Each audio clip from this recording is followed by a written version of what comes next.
Ned Stark had always defined himself by his honor, a trait for which he had gained both respect and scorn in equal measures.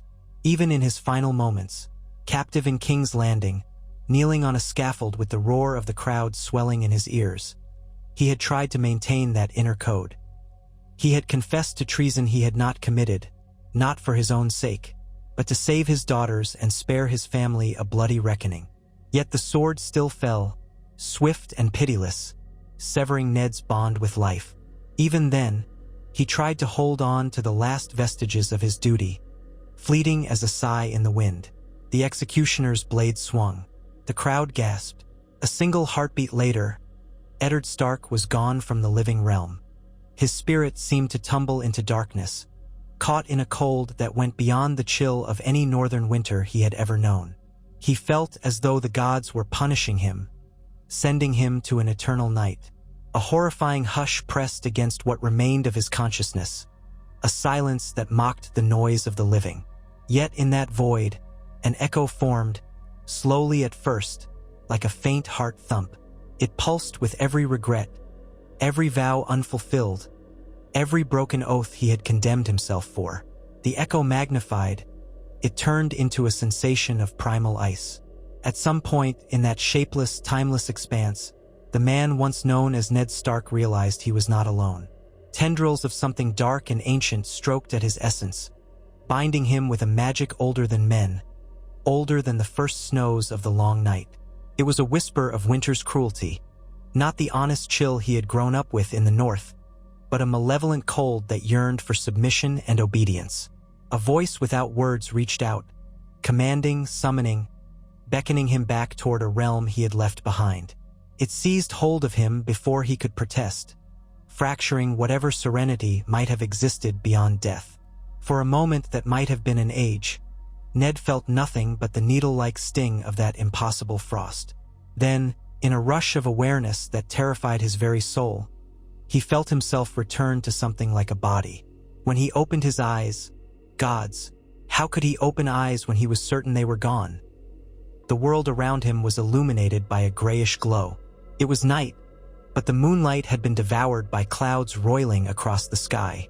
The wind groaned above the snowdrifts. Pine trees whispered as their boughs bowed under the weight of fresh snowfall. Ned tried to breathe, found he could not, then realized with shock that he did not need to. A wind raked across his face, impossibly cold, and that was when he felt it. Or rather, when he failed to feel it. There was no warmth within him, no heartbeat hammering away in fear or defiance. There was only that abiding chill, and something like an unholy spark that commanded his limbs, forced his eyes to open wide in silent vigilance. He was somewhere in the true north, a place far beyond the wall, he guessed. A ring of pale figures stood around him, shapes with tall, slender forms, pale as moonlight on snow.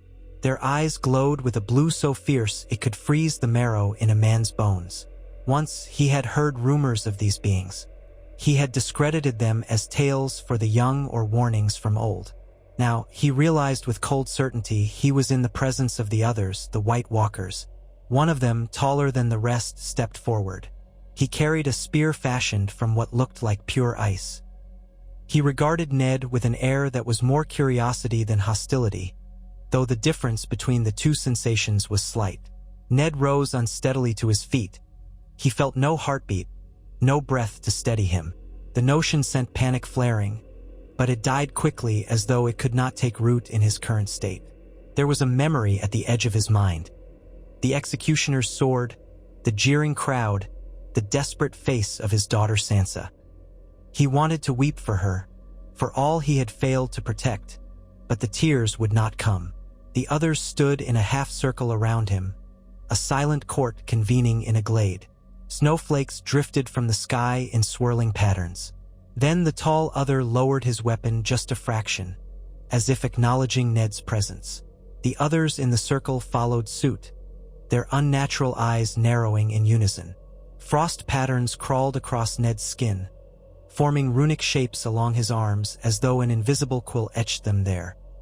He recognized none of it, though part of him realized these might be wards, sigils of some ancient and terrible enchantment.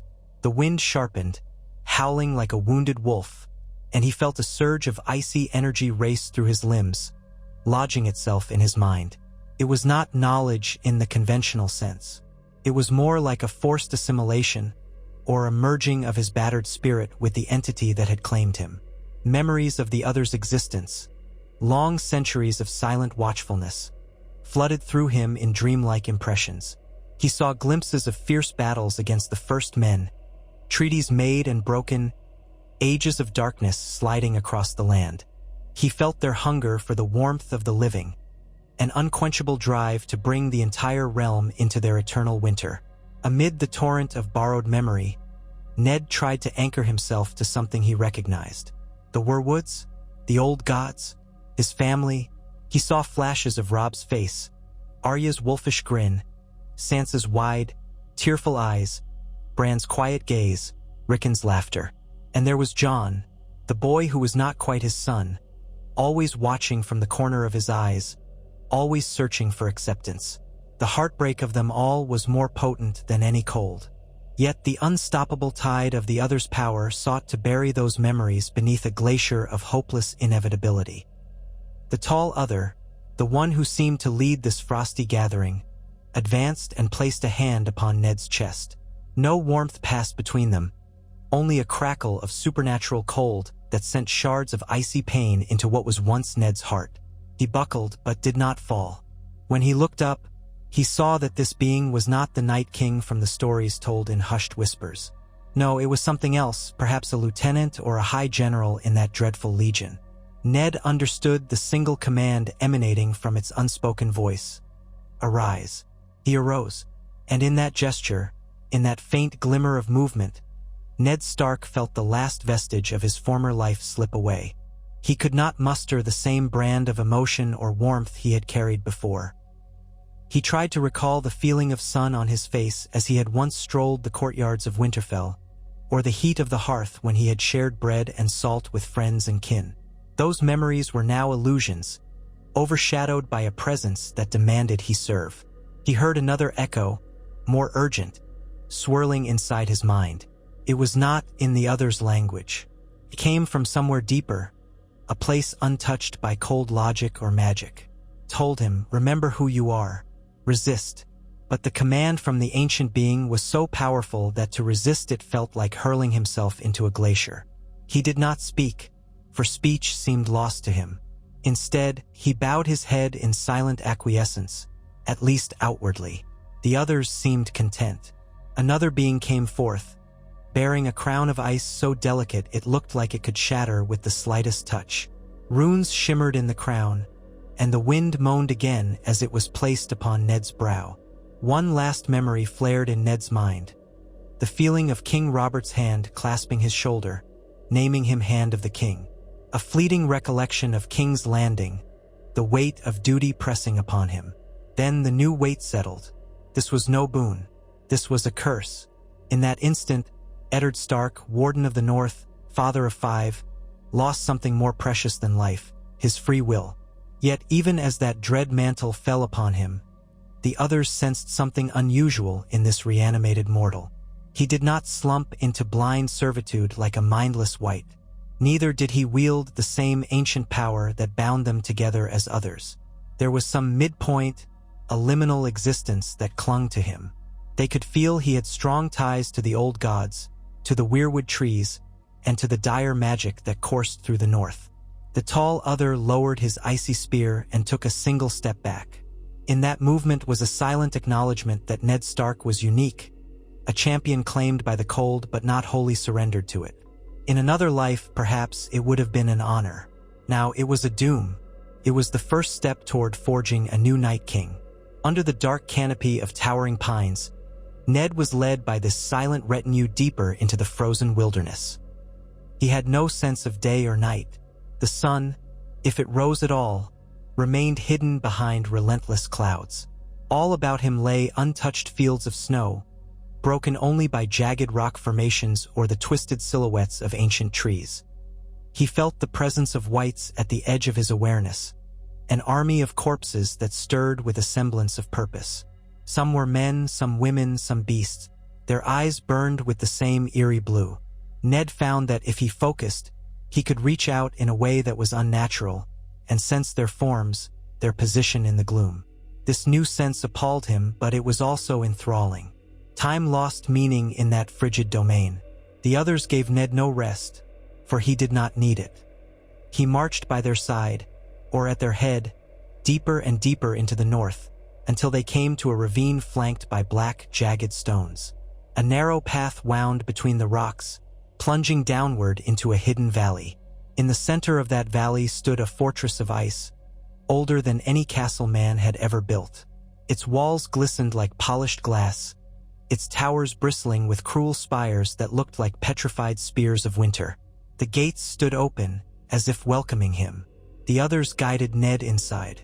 The courtyard was silent except for the wind, which carried faint whispers of the dead. Snow crunched underfoot as they advanced. Translucent columns lined the walls, and from them hung the scattered remnants of old trophies, broken swords of the first men, shattered shields with heraldic devices so worn they were all but unrecognizable. Here, Ned felt the culmination of ancient stories told in hushed voices in Winterfell's halls. Somewhere within these walls lay the seat of the others' power, or at least a stronghold from which they had once launched their assaults. It was also the place where they intended to crown a new king.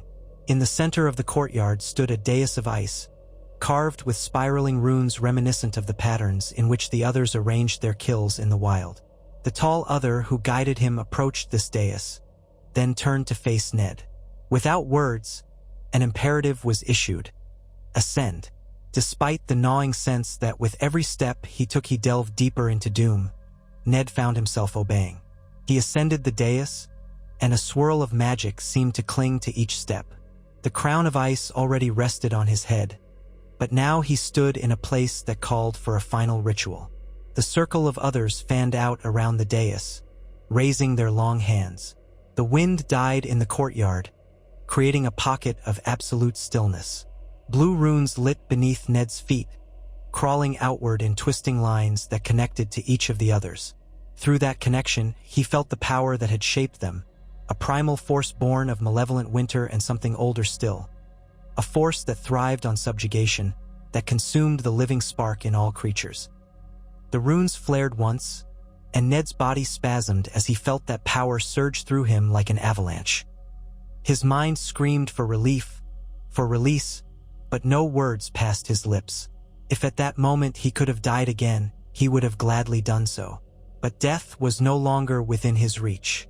He could feel them weaving a net of ice around his soul, forging it into a new shape. Within that net, a piece of Ned's old self struggled.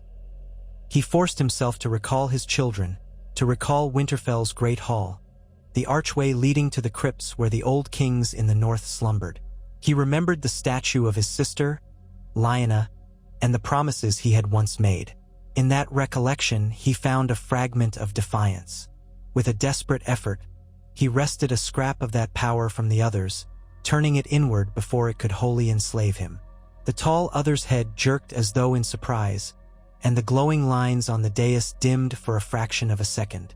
But the others had done this countless times across centuries. Their knowledge of the ritual was absolute. They rallied, poured more of their frosty will into Ned, submerging him in an overwhelming sea of ice. Still, that small piece of him refused to vanish. In the final moment of the ritual, as the last swirl of magic settled into his being, Ned Stark remained not just a puppet, but something else. A vessel that contained the other's power and his own unwavering sense of honor. His eyes glowed a faint blue, yet darker than that of the others. His posture changed, straighter, more regal. The others saw their new champion, the one who would embody the cold might of the long night. They knelt, for the moment, as if in reverence. Silence reigned. Ned stood on the dais, an unreadable expression on his face. If, indeed, he could be said to have expressions anymore. Inside, he was in tumult.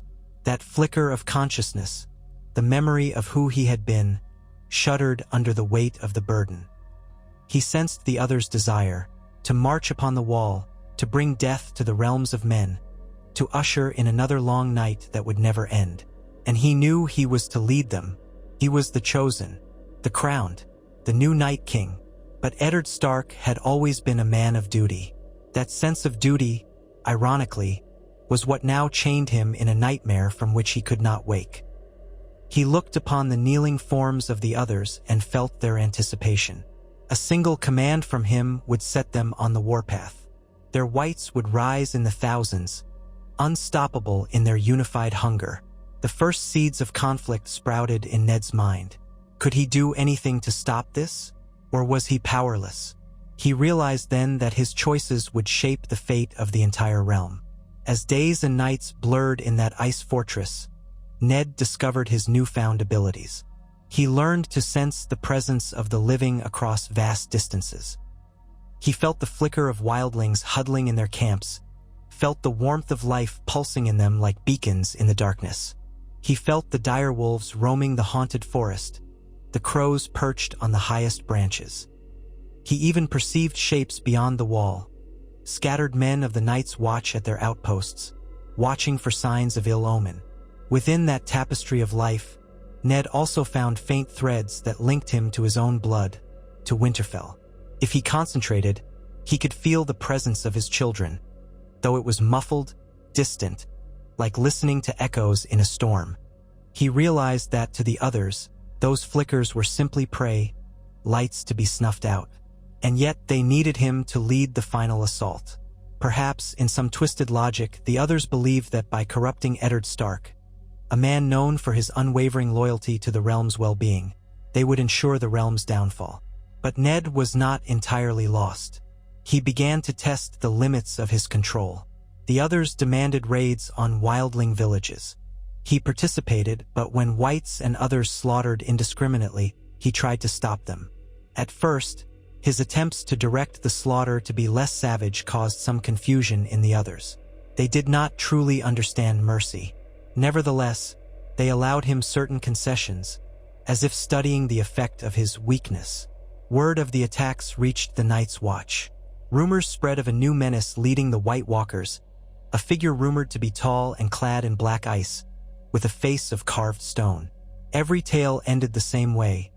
Each village was left in ruin, its people dragged into the night, some reanimated by the cold hands of the others. The Watch grew alarmed, but they also grew curious about who this new leader might be. Jon Snow, freshly arrived from the gloom of losing his father, felt an unexplainable stirring in his chest whenever he heard these rumors. He could not name it. He thought it might be dread or heartbreak because the descriptions of the figure, something about it tugged at his memory. He told Samwell Tarly of these feelings, but Sam had no explanation either. They had other concerns. The Watch was stretched thin, and winter was fast approaching. In the far north, Ned struggled to reconcile the necessity of appearing to fulfill his role with the last vestige of humanity that flickered in his undead soul. Each day that passed, the others pressed him for action. They wanted the wall to be tested, to break the power of the Night's Watch. They spoke in silent communion, demanding a grand march that would bring unending winter to all of Westeros. Ned felt the weight of those demands. He also felt the tie to his children intensify, as though they sensed him, if not by name, then by some intangible bond. Eventually, the time came when Ned could no longer stall. The others prepared their armies, whites, dead beasts, and their own dreadful ranks. Their movements were subtle at first, scouts of whites creeping along frozen passes, listening to the movements of the Watch. The others themselves traveled along the edges of the haunted forest, unseen phantoms in a land that already feared ghosts. All the while, Ned stood among them, the crown of ice perched upon his brow, the cloak of midnight frost trailing behind him. He spoke few words, but his presence was enough to command the dead. Even among the others, he was something more. The faint lines of those runes etched into his skin pulsed whenever he exerted control. A night came when the others demanded a direct assault on a wildling camp near the milkwater. Ned rode at their head, astride a dead horse whose eyes glowed cerulean. His cloak snapped in the wind. He reached the camp just before dawn, when the light was weakest. The whites encircled the periphery, driving the wildlings toward the center. Swords of ice glimmered in the pale moonlight. The camp's defenders fought back fiercely, howling war cries, but were no match for the unstoppable dead. Ned observed the battle like a man in a trance. He remembered once how he had tried to protect the North from needless bloodshed, forging alliances with wildlings who came to kneel or sought refuge. Now he led a massacre in the biting cold. He felt the others watching him, gauging his loyalty. So he raised an arm, commanding the whites to push forward, knowing what would follow. The wildlings fell screaming, turning into fodder for the White Walker's dark arts. Then, in a moment that nearly cracked his icy facade, Ned saw a wildling mother clutching a small child to her breast, stumbling through drifts of snow to escape. At that instant, it was as if time slowed. The child's wide eyes reminded him of Rickon, or perhaps it was Bran from some memory, or even Arya. A white lunged at the woman.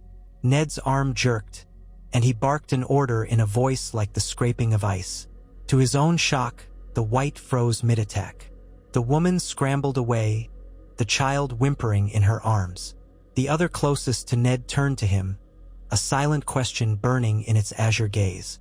Ned stared back, his face unreadable, and then slowly lowered his arm to let the white complete its grim purpose.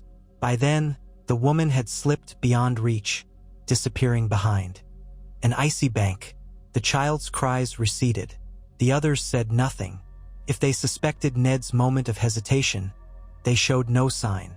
Perhaps they believed that fear for his new existence had compelled him to let the white finish the task, or perhaps they recognized that, for all his potential cunning, he was still enthralled to them. In either case, a subtle tension began to simmer. Ned sensed that they were watching him more closely than ever. That, in turn, made him cautious. If he were to protect what small flame of his old self still flickered, he could not openly defy them. Not yet. The slaughter concluded, leaving the snow-stained red in places. The others moved among the corpses, reanimating those who had died, swelling the army of the dead. Ned stood at the outskirts of the carnage, the silver moonlight reflecting on his pale face. He had never felt such despair, not even at his own execution. There was a dreadful realization that no matter what his intentions were, he was still complicit in these atrocities. How many innocents had died by his silent command this night? How many would yet fall? And still, that voice inside him, the one that whispered of the family crypts of the old gods, told him there must be another way. The tension in his chest felt like a block of ice cracking under pressure. As dawn approached, the others vanished into the forest, their new whites trailing after them like a grotesque procession. Ned lingered for a moment, surveying the devastation. His horse pawed the snow, releasing a snort that formed no heat in the cold air. Eventually, the new Night King turned and followed the others, an unwilling general returning to an unholy army. News of the massacre spread quickly among the wildlings.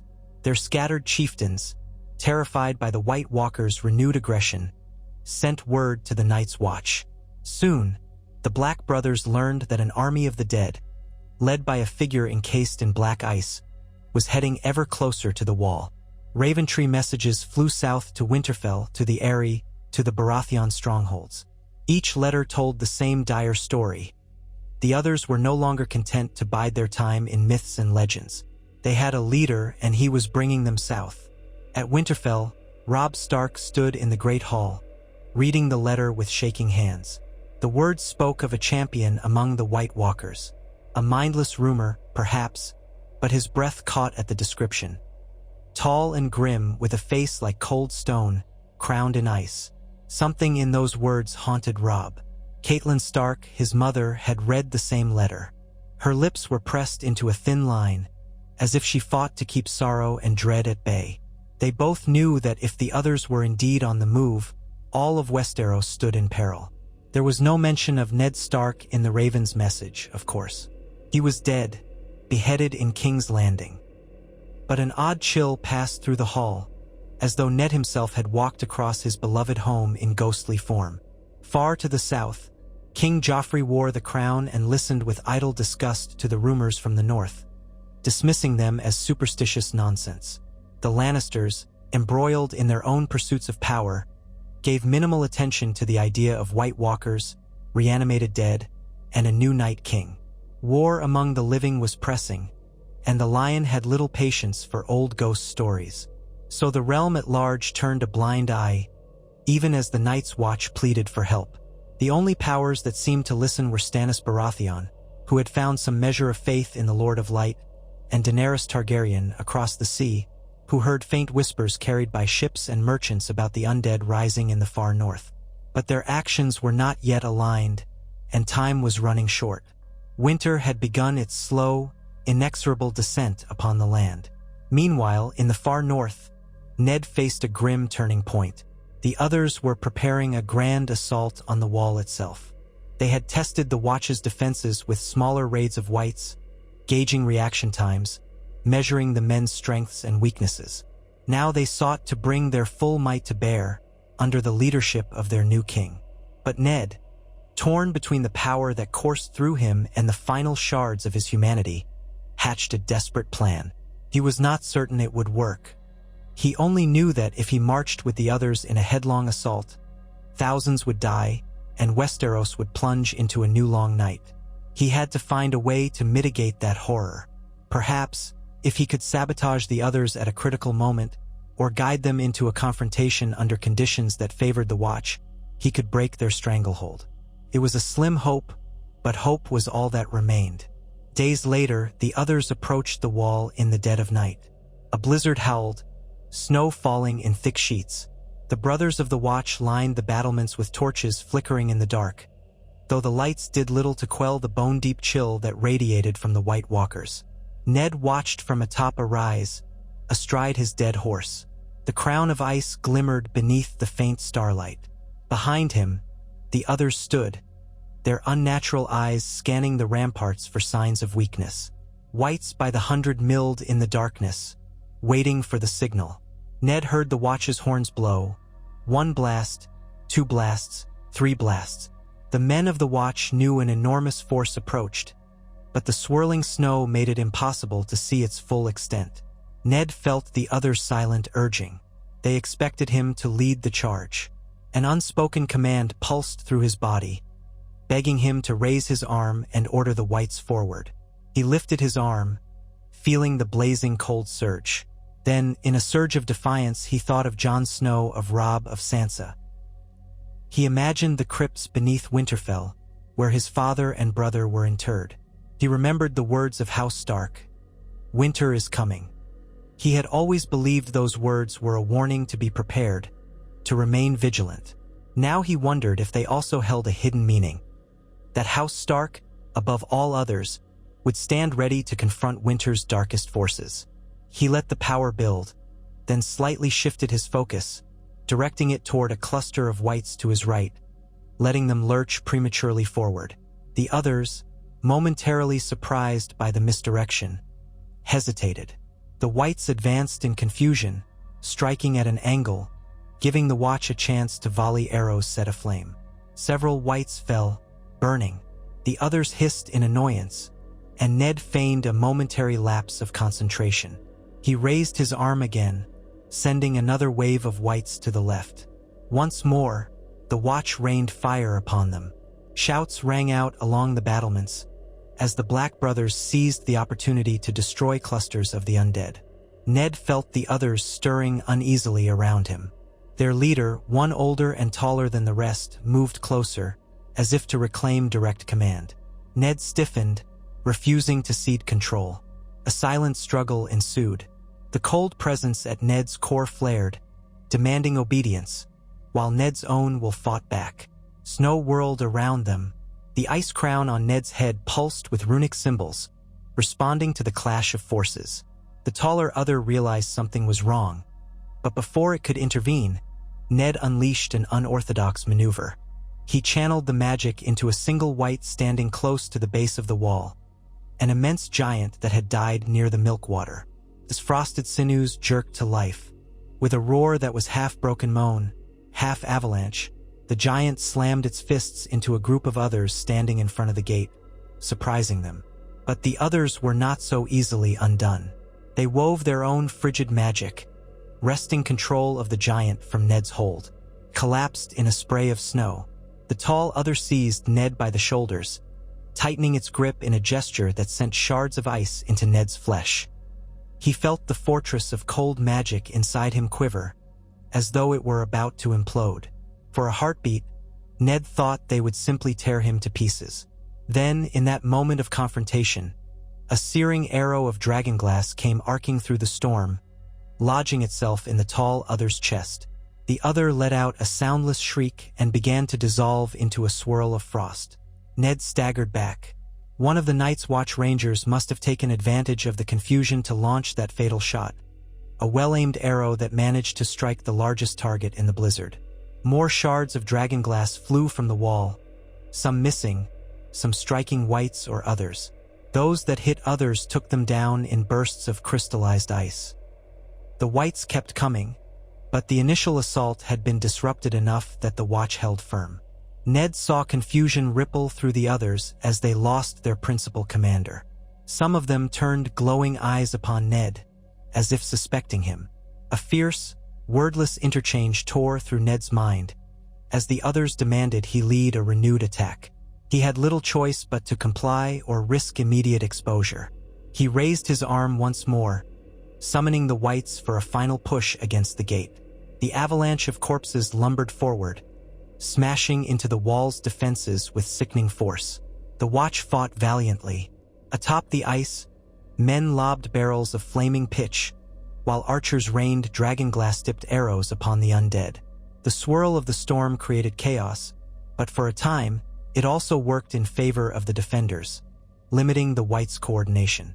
Ned heard the calls of the watch's leaders, Ser Aliser's voice echoing in the dark, Jon Snow's rallying cries. Ghostly images flickered in Ned's memory. Jon as a boy in Winterfell's courtyard, awkward with a sword but determined. Now the same boy was somewhere below, fighting bravely, unaware that the monstrous figure commanding the undead was Ned Stark himself, transformed into a vessel of winter's malice. Despite the confusion, the others began to regain control. They regrouped, stepping into the heart of the storm, forging a wedge of unstoppable cold. Whites battered the gate. Some began to climb the wall itself, their frozen limbs finding cracks and crevices in the ancient ice.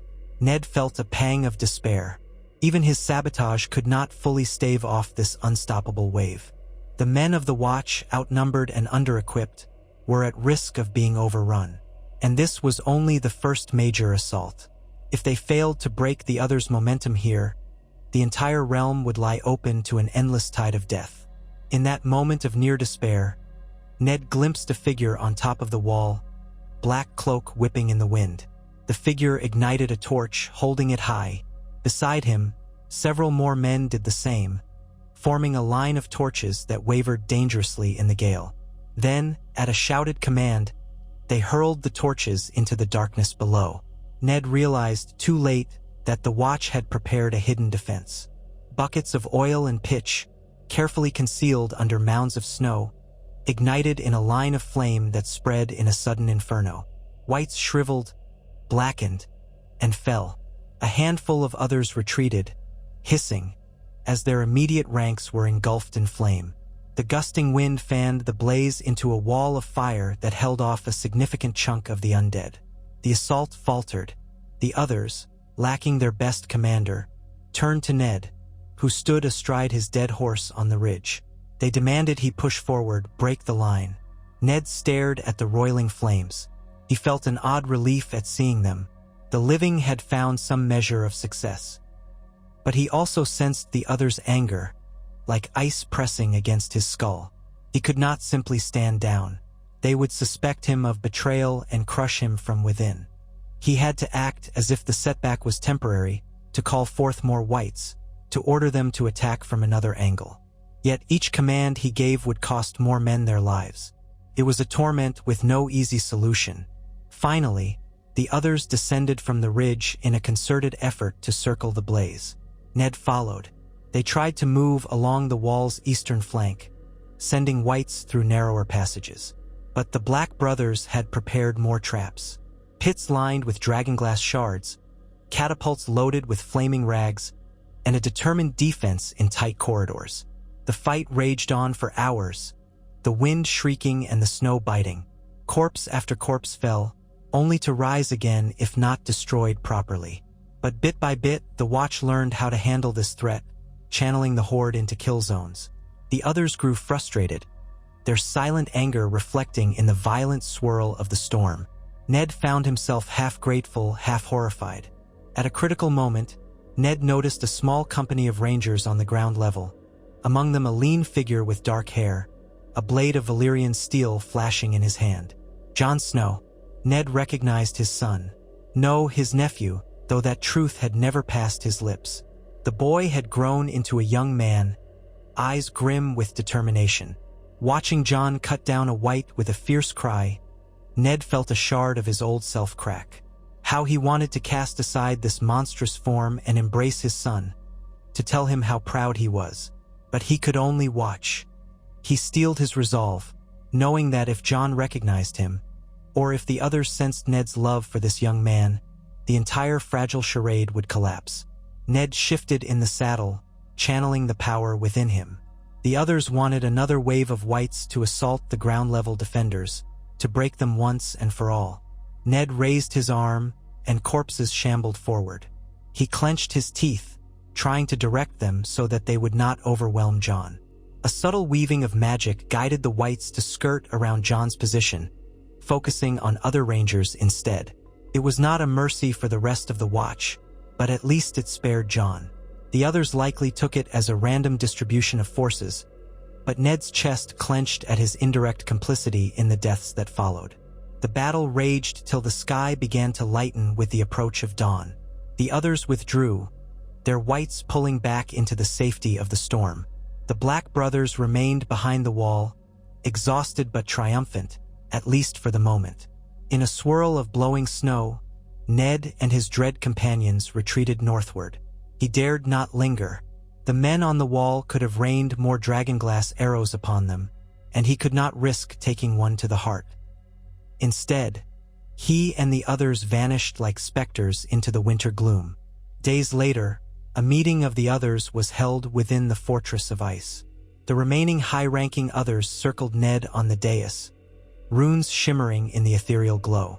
Their silent language crackled with tension. They blamed Ned for failing to coordinate the assault properly.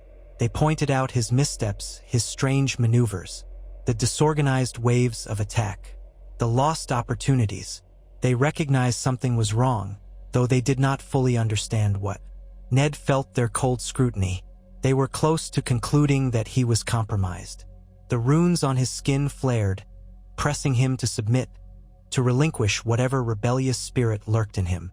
In that hush, Ned closed his eyes and channeled the memory of his family.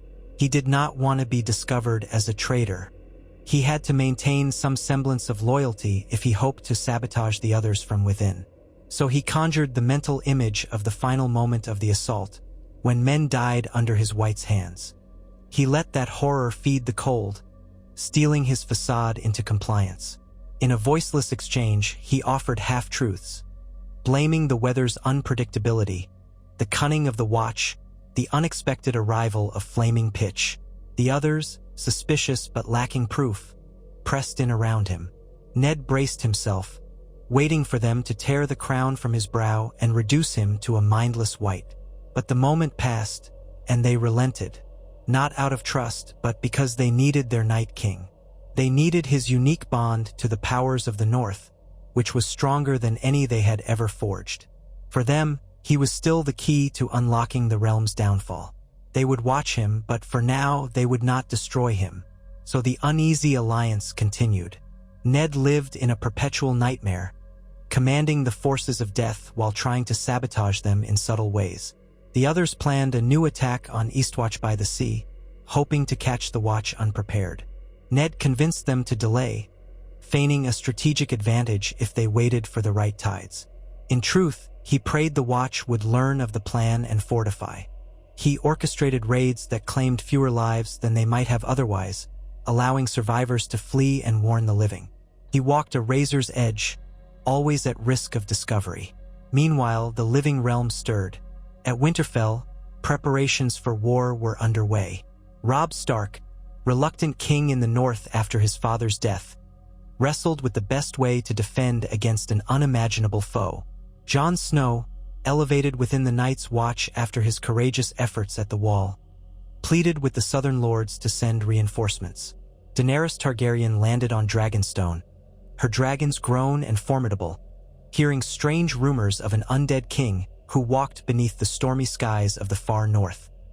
Stannis Baratheon, guided by his Red Priestess's flames, marched north, determined to fight this darkness, for he believed himself the realm's rightful protector. And across Westeros, countless small folk began to sense that the old tales were not mere fables. Winter was coming indeed, with an army of the dead at its back. In the midst of these tensions, Ned's internal struggle grew ever more desperate. Each day, the others demanded more from him. More raids, more assaults, a direct confrontation. They wanted to break the Watch decisively, smash the gates of the Wall, and march south with unstoppable force. Ned knew that day of reckoning loomed, and when it came, subtle sabotage would not be enough. He would have to make a choice, to betray the others openly or to damn the world to darkness. Eddard Stark had always chosen honor, but this new existence had twisted everything. In the face of certain annihilation, where did honor lie? He found himself drawn to the weirwood groves scattered in the deep north. Beneath the carved faces in the ancient white bark, he knelt, if only to recall the old gods that had once watched over his life in Winterfell. The others did not forbid him from visiting these groves. They knew not what the old gods truly represented to him. When Ned touched the roots and closed his eyes, he felt flickers of memories, as though the trees themselves recognized him. Perhaps they did. Perhaps the old gods lamented what had become of the man who once prayed at the heart tree in Winterfell's godswood. Sometimes, in that twilight state, he thought he sensed a presence, something older than the others, a faint stirring of primordial magic that watched and waited, neither helping nor condemning him. But it gave him strength to endure a little longer. Word eventually reached Ned, through the invisible threads of the undead, that Stannis Baratheon's forces were nearing the Wall, carrying supplies of dragonglass and aided by a Red Priestess rumored to wield fire magic. At the same time, Daenerys Targaryen's ships were sighted in White Harbor, with talk of forging an alliance against the undead threat. Even the Lannisters had begun sending men north in dribs and drabs, pressured by the realm's growing panic.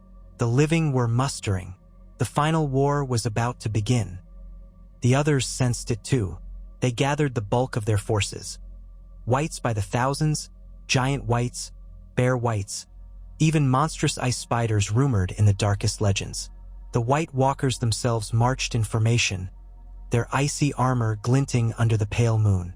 They placed Ned at their head, the crown of ice Stark upon his brow, the black cloak trailing behind him.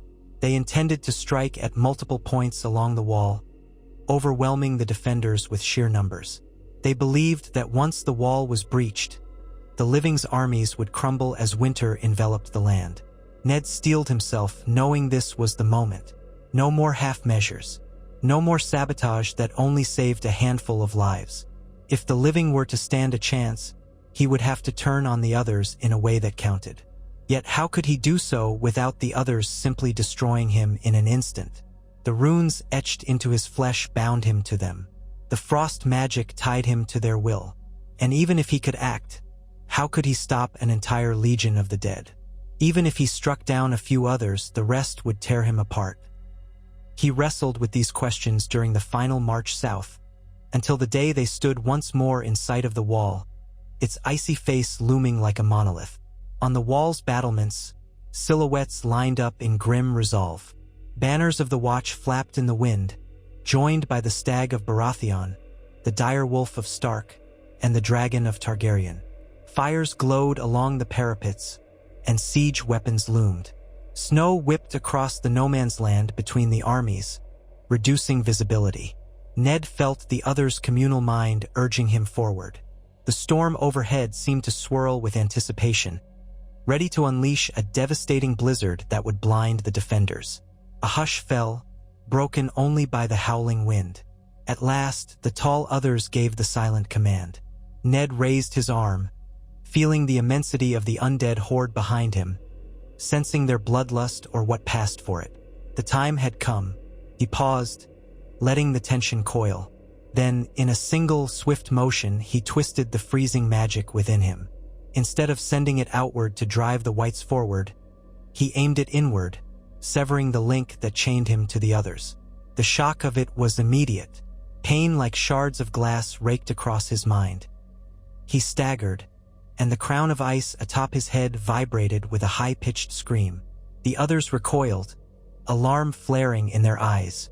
In that agonizing moment, Ned tore off the crown of ice and flung it to the ground. The runes on his skin flared with bright, crackling lines of blue, then began to sputter. The others closed in, weapons of ice drawn. A volley of dragonglass arrows from the wall found them, scattering their front ranks.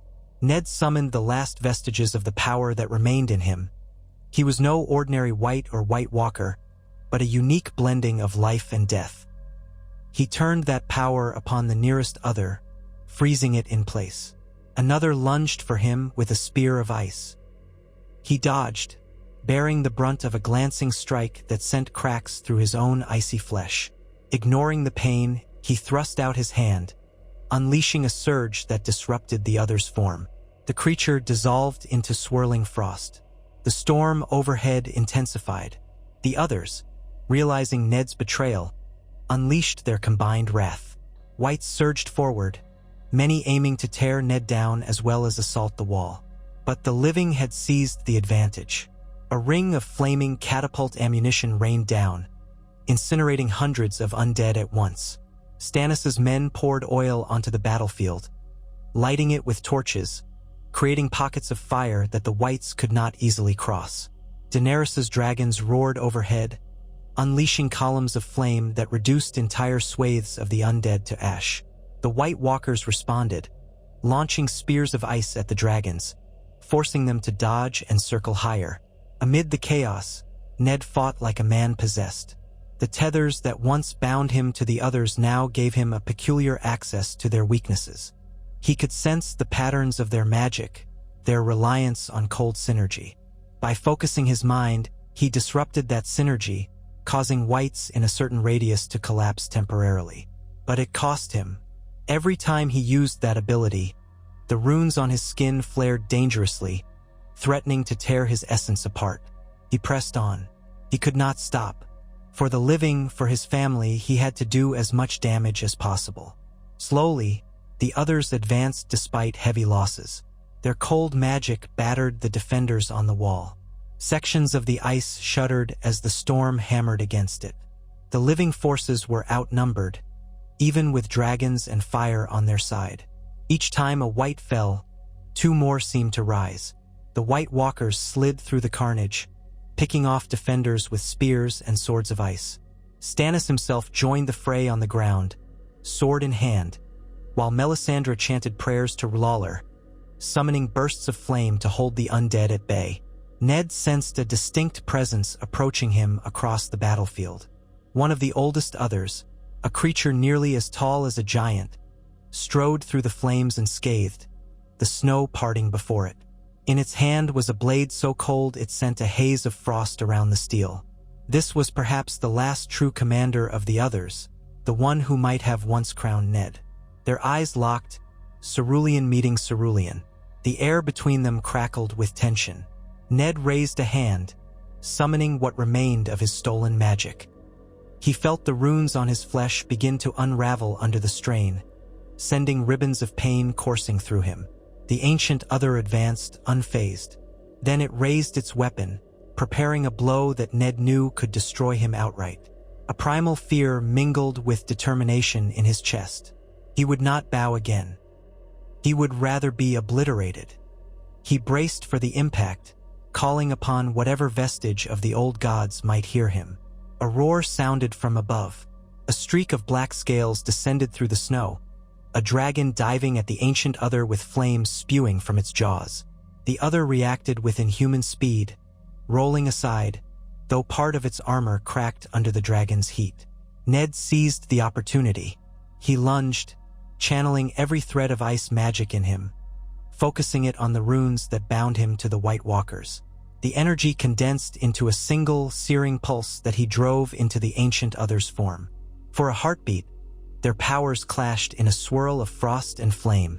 Then the other shattered, exploding into shards of ice that dissolved in the air. The shockwave knocked Ned to his knees. He felt the last of the runes on his skin shatter, releasing a wave of cold that swept outward. Whites within a certain radius collapsed like marionettes cut from their strings. Ned's vision swam. He sensed the others' formation falter, their unity splintered by the death of their greatest champion. The living forces rallied. From the wall came more flaming arrows, more boulders, more men with swords and axes, hacking at the disorganized whites. From the sky, dragons strafed the battlefield with gouts of fire. The others, no longer a coherent phalanx, found themselves pushed back. One by one, they fell to Valyrian steel or dragonglass, to flame or raw force of arms. Ned tried to rise, but his body was failing him. The cracks in his flesh had grown, spiderwebbing across his arms and chest, where the runes once glowed. Fragments of ice flaked off with every movement, revealing an emptiness beneath. He felt no blood, no warmth, only a hollow chill and the remnants of a man's soul. The battlefield roared around him. The ground trembled with the march of armies, and the sky thundered with draconic fury. Yet Ned heard only a muffled hum, as if he were submerged under freezing water. He glimpsed men of the Night's Watch surging forward, led by a figure in black with a sword of Valyrian steel. Jon Snow. The lad's hair was plastered to his forehead with melted snow. His cheeks were flushed with exertion, his eyes wide and filled with determination. He did not recognize Ned, could not have. To him, the figure that knelt in the snow, clad in shattered ice, was just another monstrous being. Jon advanced, sword raised high, a lethal blow aimed at Ned's exposed neck. Perhaps Jon believed this to be the new Night King. Indeed, it was. Ned raised his hand in a feeble gesture, a silent plea. He could not speak. His mouth formed no words. But maybe, just maybe, Jon saw the faint flicker of humanity in those eyes. At the last instant, Jon hesitated, confusion breaking across his face. The whites around them had begun to collapse. The others were in retreat or destroyed. Snow churned underfoot as men cheered in distant corners of the battlefield. But Jon stood there, breathing heavily, sword trembling in his grip, gazing at Ned with a mixture of rage and an odd sense of recognition. In those final seconds, Ned wanted to say so much. That he was proud of Jon, that he was sorry for leaving him, that he regretted not telling him the truth of his parentage. But no sound escaped. The cracks in Ned's icy form deepened, and he felt his essence slip away. Unable to support himself, he toppled onto his side. Snowflakes drifted onto his face, melting and then refreezing. Jon knelt beside him, turning him over. In the faint glow of dawn, he finally saw Ned's features, drained of all color, half transformed into a mosaic of ice. Jon's eyes went wide in unspeakable shock. He shook his head, as if refusing to believe it. A hush fell between them, a hush that spanned the years of heartbreak and misunderstanding. No words needed to be exchanged. Jon's expression said it all. He recognized this face, even in its twisted, undead form. He recognized the man who had been father to him, in all but blood. Tears welled in Jon's eyes, but his training, his role as a sworn brother of the Watch, told him that the creature in his arms was neither living nor truly his father anymore. He pressed the blade of his sword gently against Ned's chest, as if to deliver a mercy blow. Ned's vision dimmed. He mustered the last of his will, raising a hand to grip Jon's forearm. The cold was so intense that Jon winced, but he did not pull away. In that fleeting moment, Ned's lips moved, forming a single word without breath or sound. Perhaps it was sorry, or perhaps it was remember. Jon could not tell, but the effect was immediate. The final tendrils of cold magic holding Ned together unraveled. The light in his eyes extinguished. The body that was once Eddard Stark, Lord of Winterfell, turned brittle and fell apart in Jon's arms, dissipating into shards of ice that scattered across the bloodied snow. And so ended Eddard Stark, whose honor bound him even in undeath. His last stand had broken the backbone of the others' invasion. Deprived of their Night King and their greatest commanders, the remnants of the White Walkers scattered. Many were hunted down by united forces of the Night's Watch, the Northern armies, and Daenerys's dragons. Those whites that did not disintegrate were broken down in pockets, or slowly froze without direction. Over weeks and months, the living retook the far north. With each victory, rumors spread of a mysterious figure who had turned on the others at the final moment, crippling their advance. None could confirm the tale. Witnesses caught only glimpses in the storm, and the few who survived battles recounted contradictory stories. But Jon Snow and a handful of rangers who fought near him knew the truth. The ice-clad figure with the face of Ned Stark had fought alongside the others, then turned against them. The realm owed its salvation, in part, to that final act of defiance. It was a secret that weighed heavily on Jon's heart, a burden he shared only with those he trusted absolutely. How could he explain it? That his father, his uncle, had become the very thing he despised, only to redeem himself at the brink of destruction? Jon chose to keep the story silent, for the realm would not understand. Better they remember Eddard Stark as the honorable Lord of Winterfell who was executed in King's Landing, not as a cursed king of the undead who fought his own monstrous nature in a final bid to save humanity. Winter waned in time, as it always does. The Great War ended, though new conflicts would rise. House Stark endured, led by Robb, Sansa, Arya, and Bran, who all returned to Winterfell to rebuild. Jon Snow, ever the watchful guardian, found himself changed by the revelations of his heritage and the knowledge of his father's grim fate. Sometimes he would stand at the top of the wall, gazing north, wondering if any shred of Ned's spirit lingered in the cold winds. The memory haunted him, but it also gave him resolve. He would not let the darkness consume the realm again. Far to the north, in the realms beyond the wall, the fortress of ice stood deserted, its halls silent. No crown of ice rested there. The runic dais was shattered in places, a testament to the power unleashed. And perhaps, if one stood in the courtyard on a moonless night, one might hear a faint echo, like a whisper of wind through ancient pine. It might be the sigh of a man who once loved his family above all else, whose loyalty to honor carried him through life and death and beyond. In that solitary sound, perhaps there was something akin to peace, or the ghost of a lament for all that had been lost. So the North remembered, though it could not name what it remembered. The old gods kept their silence, their solemn vigil in the weirwoods. The wall stood once again as the boundary between the civilized realm and the wild. Men and women who passed through the gift lands or roamed the haunted forest would sometimes speak of distant shapes in the snow, or strange footprints that appeared then vanished. But whether those shapes were simply phantoms of the wind or something else, no one could say. Most chose to believe that the great threat had been ended for good, that the dead king had fallen, that the cold storm had receded. In Winterfell's crypts, a statue stood of Eddard Stark, carved long ago after his supposed remains were returned from King's Landing. The statue bore his likeness, solemn and steady, with a dire wolf at his feet. It was said that in the stillness of the crypt, one could almost sense him watching over his family, his north. On certain winter nights, a single drip of water would echo through the crypt, as though a tear had fallen from the stone. Some said it was nothing more than the slow melt of snow through old cracks in the ceiling. Others, in whispers, claimed it was the spirit of Ned Stark, mourning the price he had paid to defend the realm he loved. Yet the truth of such things lies beyond mortal ken. The realm moved on, gradually forgetting the horrors of the undead and the ephemeral rumors of a Stark-turned-Night King. But the children of the North, raised on tales of courage and sacrifice, still told stories by the hearth of their father's father, the lord who had been executed in the South, who had gone to his death for the sake of honor. They told how, when winter's darkness threatened, a hidden champion rose to thwart it. And if they embellished, spinning yarns of a shadowy figure with a crown of ice who turned on the others and shattered their power, who could blame them?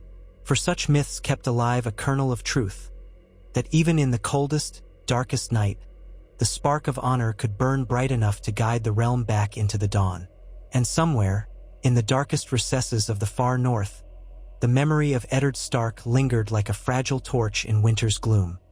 He had served as the others' chosen instrument of annihilation, but in his final hours, he reclaimed the banner of honor for which he had lived and died so long ago. Thus he was both cursed and redeemed. His name, spoken in hushed wonder or fond remembrance, became one more thread in the tapestry of legends that bound Westeros together through every bleak season. After all, winter always comes, but so does spring, heralded by those who stand against the cold, even when all hope seems lost. For such is the legacy of the man who became the Night King and yet died as Ned Stark, the man of honor. The realm moved on, but not in a single stride. The scars left by the great battle lingered in 100 unseen ways, apparent in the charred expanses of land near the wall and the hollowed expressions of those who had fought in the ice and darkness. Some of those scars were carved into the hearts of the living, who had watched the dead rise and nearly conquer all. Others were etched into the very foundations of fortresses and keeps, shaken by the weight of legend coming to life. Though the greatest threat was defeated, shattered by an act of treason from within its own ranks, memory of that struggle took root, fragile but persistent, in the minds of the survivors. And though there was cause for celebration at the victory, those who truly understood the cost wore sober faces as they returned to what was left of their homes. Jon Snow stood atop the ramparts of Castle Black on the morning after the battle that had sundered the White Walkers' advance. His black cloak hung heavily from his shoulders, caked with ice and streaked with the dried remains of the conflict. He had not slept. His eyes were red-rimmed, both from the gale that had assailed the wall and from the tears he had tried, unsuccessfully, to hide. Around him, the brothers of the Night's Watch went about the grim work of dealing with the aftermath. Clearing corpses, gathering wounded, burning wights whose unholy spark had not fully dispersed. Dragonglass shards littered the ground, glimmering darkly in the early morning light. He scarcely noticed the commotion around him. His mind was on the face, if it could be called that, he had seen in the snow at the height of the battle. The uncanny features of something dead yet strangely familiar. The memory of that creature's last moment haunted him. The silent plea, the single movement of the lips that might have formed a word he would never hear. Then the brittle shell had crumbled away into fragments, scattering upon the bloodied snow. In the hours since, Jon had convinced himself that the face must have been a product of exhaustion or some dreadful trick of the others. How could it have been Ned Stark, the father who had perished in King's Landing all those years ago? And yet the features remained clear in his mind's eye, refusing to yield to reason or dismissal. He recalled how the undead figure had turned upon the other beside it, unleashing a storm of cold magic that splintered the White Walker's form. The rumors had started even before the last blade was sheathed. A new Night King had rallied the others in their final push, only to betray them at the moment of greatest impact, thereby saving the Night's Watch from certain annihilation. Some said the figure had worn the likeness of a Stark. Fewer still whispered that he had been Ned Stark himself, reanimated and then released from his bonds by an act of will or grace. Jon might have dismissed the notion. Everyone knew Eddard Stark's bones were laid to rest in Winterfell's crypts, but he could not shake the memory of that gaze, those eyes that had seemed to hold a kernel of sorrow, or even love, for the living. He let out a shaky breath that condensed into the chill morning air. The wind nipped at his cheeks, biting cold, but far less vicious than the storms conjured by the others. In place of those dire tempests, dawn came timidly, staining the horizon with pale gold and pink, as though the sky itself were learning to hope again. Jon turned his gaze to that dawn, allowing himself a moment to feel something akin to relief. The long night had been kept at bay. The others were scattered, their greatest champions shattered by dragonglass, Valyrian steel, and the sudden, impossible betrayal at the heart of their ranks. The irony was not lost on him. If that wraith in Ned Stark's likeness truly was the dead Lord of Winterfell, then the man whose honor was beyond question had salvaged the realm once more. It made Jon's chest ache with mingled grief and awe. He bowed his head, murmuring something half-formed. perhaps a prayer, perhaps a farewell, and then he descended the steps to help his brothers in the morning's labors. There was still so much to do. Word of the victory spread, first among the remaining wildlings, who crept back in ragged bands from their hiding places, and then deeper south along the King's Road. Ravens flew to Winterfell, to White Harbor, to King's Landing, bearing tidings of a nearly unimaginable triumph. The others had been crushed, the whites collapsing in droves when their masters perished. Survivors recounted how the final battle had been won through a convergence of forces. Stannis Baratheon's disciplined infantry, the dragons of Daenerys Targaryen strafing the undead columns with fire, and the men of the Night's Watch holding the wall with cunning traps and a constant barrage of dragonglass-tipped arrows. But one aspect of the story intrigued the lords and small folk alike. That an icy king of the dead, an unholy general or champion, had turned upon his own kind. Rumors circulated with the usual embellishments. Some claimed he was a faceless shadow who had assumed the shape of a Stark to sow confusion. Others insisted it was Bran the Builder returned in some twisted form, or the spirit of an ancient king in the north, cursed by the old gods to walk in ice until the realm was nearly lost. The people of Winterfell heard the whispers, and among them, certain individuals began to wonder if some part of Ned Stark had indeed walked again to shield his homeland. A few remembered the hush that had passed through Winterfell on the night of Eddard Stark's death. They had felt him then, as though his spirit refused to depart.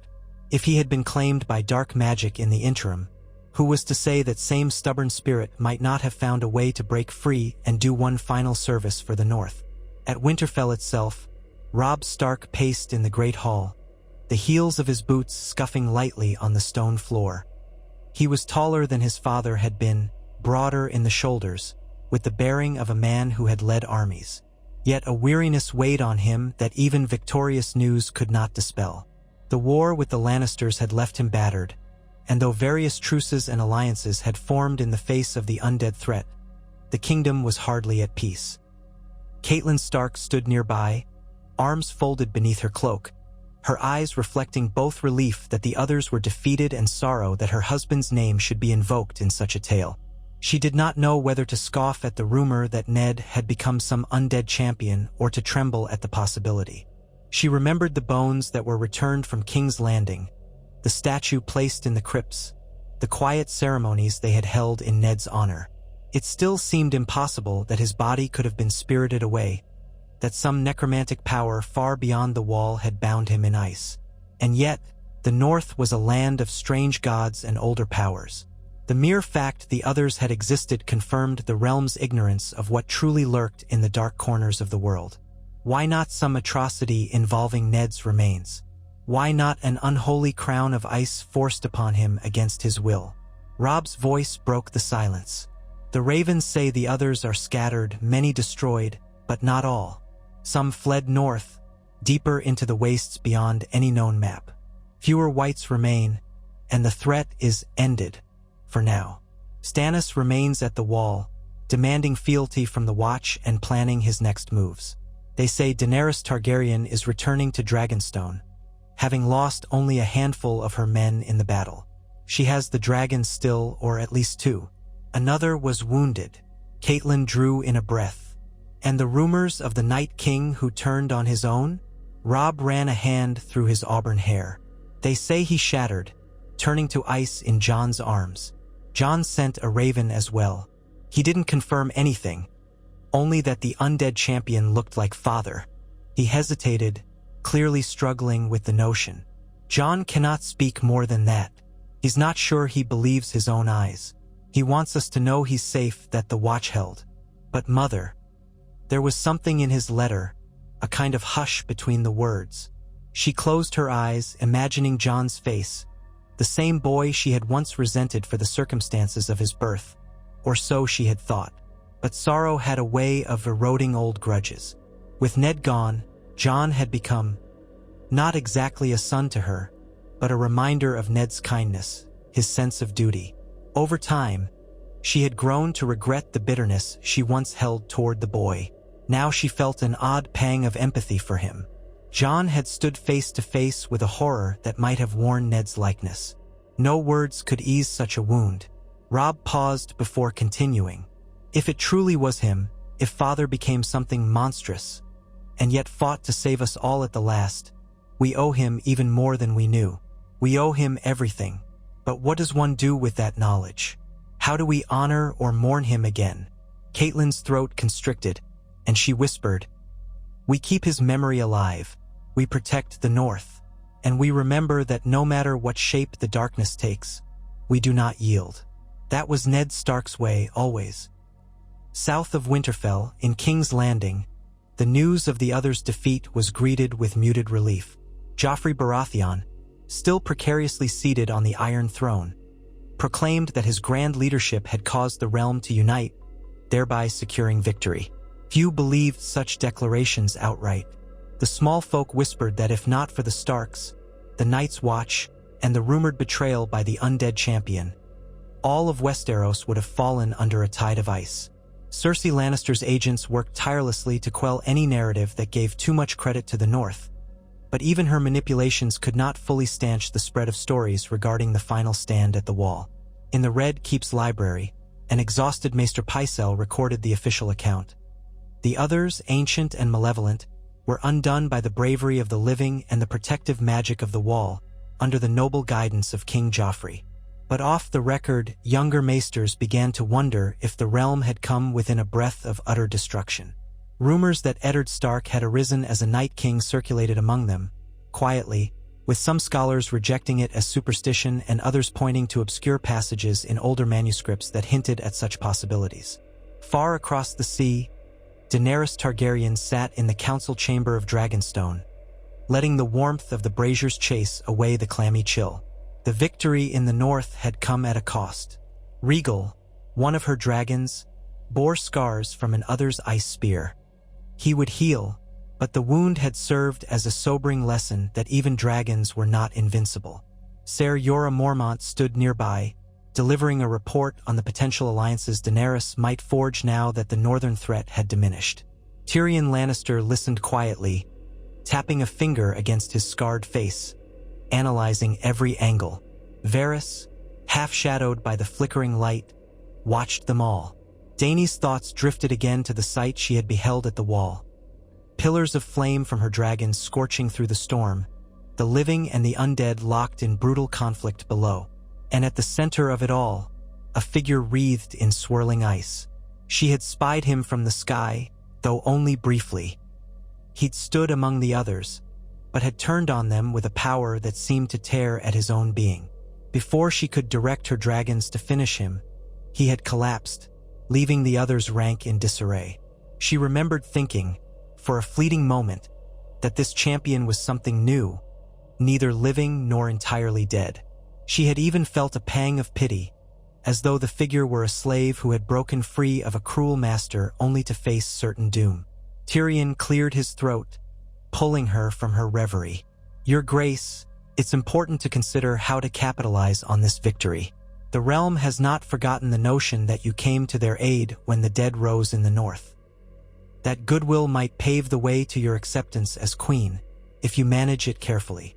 His mismatched eyes studied her, looking for signs that she was paying attention. She gave a small nod. "I have no intention of resting on the memory of this battle alone. The Southern Lords must be convinced that my claim is just.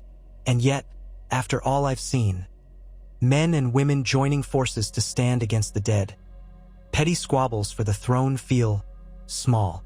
Jorah stepped forward, brow creased. "They may seem small, but they remain crucial if you aim to rule. The living have short memories, unfortunately. They will remember how you helped, but they'll also remember their old feuds. King Joffrey has not relinquished the throne, and the Lannisters still command a considerable force." Dany pressed her lips together, recalling the sight of King Joffrey's dispatches. He had offered no gratitude, only demands that she turn her dragons south and help quell disloyalty in regions still contested by his rivals. She had refused, stating that her dragons would not be used to subjugate the realm for him. Tyrion had smirked at that, but tensions simmered. A war of men, overshadowed for a time by the war of the living against the dead, threatened to resume in earnest now that the immediate danger from the others had passed. Still, The memory of that war against the dead lingered in Dany's heart. She resolved never to forget the cost, nor the strange debt they owed to the rebellious champion who had turned the tide of battle. Her eyes flicked to her dragons, visible through an archway leading to the courtyard, and wondered if, in some corner of the afterlife or in some swirl of wind across the north, that tormented spirit found peace. Back at Castle Black, the Night's Watch rallied to rebuild their numbers. Men who had deserted in the face of terror returned shamefaced, begging forgiveness. New recruits, hearing of the heroism displayed at the wall, arrived from all corners of the Seven Kingdoms, though some were more lured by rumor and fame than by the solemn duty that awaited them. Jon Snow took a leadership role, not quite Lord Commander. He was still too young, too uncertain, and there were older brothers who had borne the Black longer, but clearly recognized as a figure of respect among the Watchmen. His own part in the battle had become legend. How he led men to the ramparts, how he personally fought off wights with Longclaw, his Valyrian steel sword, and the rumor that he had gazed upon the undead champion's face and recognized it somehow. Though Jon never spoke of that moment outright, the rumors persisted. On restless nights, Jon slipped beyond the gates for brief scouting forays into the haunted forest, accompanied by only a handful of trusted rangers. He would stand among the snow-laden pines, half expecting to sense a lingering presence, some trace of the power that had once been Ned Stark. Yet the forest felt empty in a way it never had before. Birds had begun to return, their songs drifting in the crisp air. Small animals scurried under the pine needles. Winter's terror had receded from these woods, leaving a cautious renewal in its wake. Sometimes Jon knelt by a weirwood tree, pressing his palm to the old bark as though searching for answers. None came. The old gods remained silent in their watchfulness, and he found no sign of the others. In his most vulnerable moments, he wondered if he had imagined it all, that silent moment, that face like Ned's. He held on to the memory in secret, as if it were a final gift from his father, the knowledge that even beyond death, Ned Stark had not forsaken his family or the realm. Perhaps that knowledge would guide Jon's future choices. Perhaps it would haunt him. Each day, he felt a little less certain which would be the case. In time, life pressed forward. Stannis Baratheon and Melisandre traveled to Winterfell, forging an uneasy alliance with Robb Stark in a meeting that would have seemed impossible in years past. Stannis still deemed himself the rightful king, and Robb had been named king in the north by his bannermen. But the urgency of the undead threat had forced them to cooperate. With the others temporarily vanquished, they found themselves in a delicate dance of politics. Stannis wanted the North's support to press his claim southward, while Robb yearned to ensure the North's autonomy and protection from any southern meddling. Though they found little personal warmth in each other's company, they recognized the necessity of forging a new path forward, one that might prevent further tragedy. Melisandre walked the courtyards of Winterfell with slow steps, her red robes stark against the old stone walls.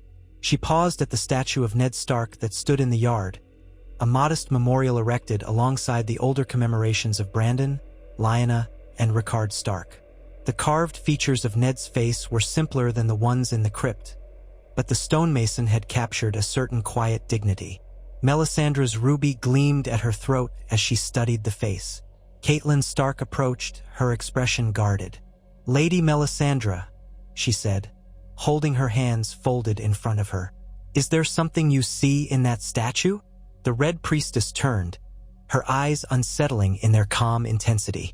"I see a man of honor, taken from the world too soon, and I sense that his spirit touched the fire and the darkness both." She placed a slender hand on the cold stone. "This land has secrets. Your husband, I think, was bound to those secrets. In death, he traveled a path few men survive." Catelyn stiffened. "Survive?" Melisandre's gaze flicked to her. "Spiritually or otherwise, the old gods, or whatever forces dwell in the north, do not speak to me as R'hllor does. But I feel echoes here, as though his presence lingers even now." Her lips curved into a faint, enigmatic smile. "I suspect you feel it too, my lady, though you call it by another name." Catelyn had no answer for that, only a chill that prickled across her neck. For a moment, She despised Melisandre's uncanny insight, the suggestion that Ned's ghost hovered near.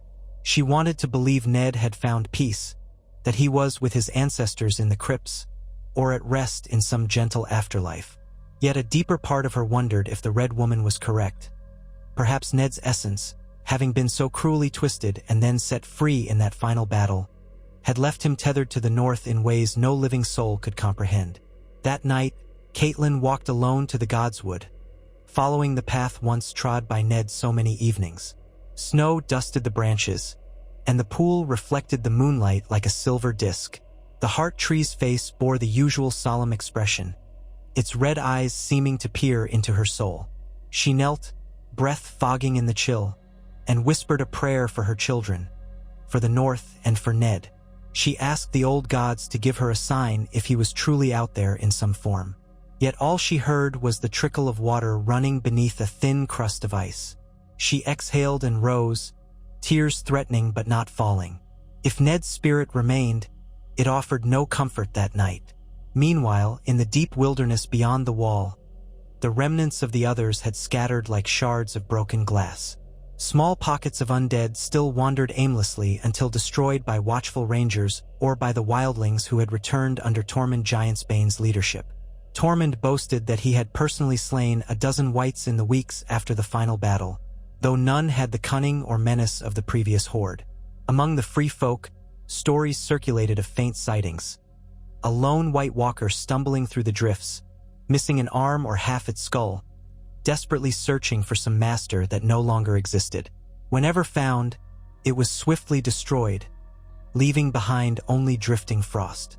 Beyond even these fringe lands, the old ice fortress where Ned's coronation as a Night King had taken place lay abandoned. Its walls, once shimmering like polished glass, had begun to crack and melt under the lessening of supernatural winter. The runic dais in the courtyard was marred by deep fissures. Fragments of ancient swords and shields were scattered under the collapsing roofs, left behind when the others retreated or perished. If one stood in the courtyard late at night, the wind might seem to whisper, carrying fragments of old magic that had yet to dissipate. But no living soul ventured there to listen. Whatever power the fortress held was broken, undone by the betrayal of the one it had tried to crown. Time, inexorable and implacable, ground onward. The initial fervor around the Night King's betrayal settled into history, debated by maesters and bards. Some lauded the tale of redemption. A noble man cursed to become the champion of death, only to reclaim his honor in the final hour. Others dismissed it as a convenient myth devised by northern lords to overshadow the help of King Joffrey or Queen Daenerys or King Stannis. And in this swirl of competing narratives, the realm returned to the politics of the living. Armies shifted, deals were struck, and the question of how to unite or divide Westeros became paramount once more. Yet for certain individuals, the sense of an unfinished reckoning remained. Jon Snow felt it keenly whenever he stood watch under the night sky and gazed north. Arya Stark felt it in distant bravos, where she honed her skills and heard strange rumors that somehow always pointed back to her home. Sansa Stark felt it in the hush of Winterfell's corridors, hearing her father's voice in every gust of wind. Bran especially sensed it, now returned to Winterfell with a growing mastery over his strange powers. He perceived that a part of Ned lingered in the weirwoods, though the shape of that remnant was unclear. It was as if a single thread of Ned's spirit remained, refusing to fade. Bran's abilities as a greenseer had deepened since he crossed back over the wall with Mira Reed. In the crypts of Winterfell, among the statues of his ancestors, he had felt a pull toward the roots of the old weirwood in the godswood above. One night, he followed that pull while in a dreamlike state, skin changing into ravens that fluttered through the castle corridors and out across the courtyard. The moon illuminated the godswood, and the heart tree's carved face seemed oddly alive. Bran settled among the branches in raven form, letting the presence of the old gods envelop him. In that liminal space, he reached out with his mind, sifting through echoes of memory bound to the weirwood network, ancient recollections of the children of the forest, the first men, and fleeting images of the others. Among those echoes, he found a flicker of Ned Stark. But it was not the Ned Stark Bran remembered, a warm father figure who chuckled as he ruffled Bran's hair. Nor was it the stern lord of Winterfell who delivered solemn lessons about duty. It was something harder, colder, etched by grief and sacrifice. That flicker seemed half lost in darkness. Rand tried to follow it, diving deeper into the weirwood's dream. Brief visions swirled around him. Ned at the Trident with Robert, Ned brooding in the godswood after the news of Jon Arryn's death, Ned kneeling in a circle of tall, pale figures crowned with ice, Ned smashing that crown in a flash of swirling power. Then there was only cold wind, blowing across empty snowscapes, and a faint voice that might have whispered Bran's name. Shocked by the intensity of these images, Bran awoke, jolted from his trance. He found himself back in his bed, heart pounding, a chill sweat on his brow. The vision lingered, pressing him to tell someone. But who would understand? He confided in Mira. She listened with compassion, though she had little knowledge of such matters. "Do you think your father's soul is still out there?" she asked, pulling a blanket closer around her shoulders to ward off the northern chill. Bran gazed at the low-burning fire in the hearth. "I don't know if a soul can linger in that way. I only know that the weirwoods keep memories, and father's memory is strong. The others took him, and then he broke free. Perhaps some part of him remains tied to that final act. Would you try to speak to him again?" Bran exhaled. "I have to be careful. The power that let the others raise him and the power in the weirwoods. They're ancient magics. If I delve too deeply, I might lose myself. But yes, I want to try. I need to know if he's at peace, or if something else is needed to free him." So began Bran's quiet search for a resolution to the mystery of Ned's spirit. Over the next weeks, he returned to the heart tree at night, letting the roots tangle around his fingers, slipping into half-waking dreams. Each time, he pieced together more fragments. Glimpses of Ned's anguish at being bound to the others, the power he had wrested from them at the last moment, the final scattering of his icy form on the battlefield. Sometimes Bran would see a faint image of Ned standing in the courtyard of Winterfell, wearing simple leathers, looking as though he'd just returned from a hunt. Bran would call out to him, but Ned never turned, never spoke. Robb and Sansa noticed Bran's restlessness and questioned him gently.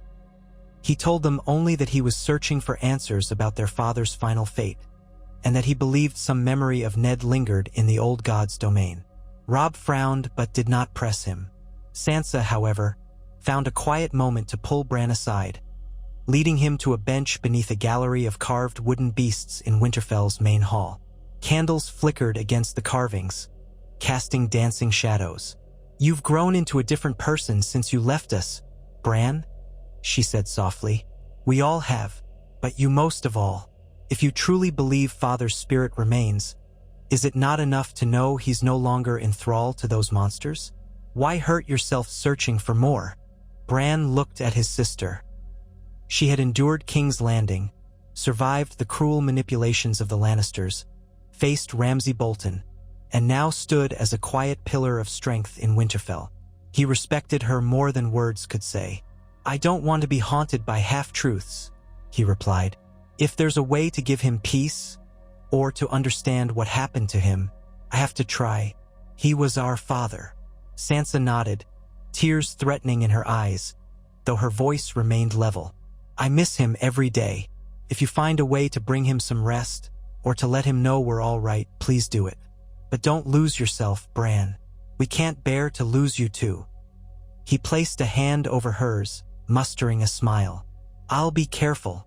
The days lengthened into what passed for spring in the north, though the breezes still carried a chill, and the ground often froze at night. News continued to drift in from the south. Fresh conflicts stirred, with the Iron Islands restive and the Riverlands grappling with the scars of war.